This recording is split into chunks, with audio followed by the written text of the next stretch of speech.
El distanciament social, les mascaretes de protecció i la higiene de mans ens protegeixen de la Covid-19. Però la transformació digital que està experimentant el món en pandèmia ens exposa a altres amenaces, les cibernètiques. A les llars, mesures com el confinament i les restriccions de mobilitat han empès la ciutadania a refugiar-se a internet. El cibercrim, conscient d'aquesta situació, ha difós estafes massives a través de correus de phishing. Com a reclam, han fet ús de les diferents necessitats generades durant la crisi de la Covid-19. I al mateix temps, milers d'infants sense escola han quedat en risc de ciberassetjament. A l'empresa, els teletreballadors s'han convertit en objectiu prioritari dels ciberatacants.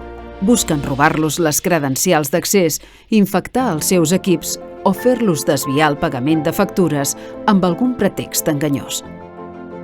Els accessos remots que fan possible el teletreball també són objecte d'atacs que busquen introduir-se a la xarxa informàtica.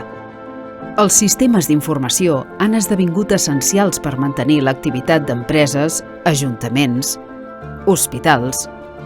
El cibercrim també s'ha abocat a utilitzar els atacs amb ransomware per bloquejar-los i reclamar un rescat a canvi d'alliberar-los.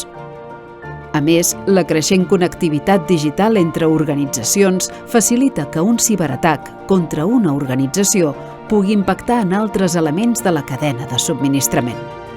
A tot això estem davant d'un nou context en el qual la pandèmia de la Covid-19 ha ampliat l'exposició a les ciberamenaces.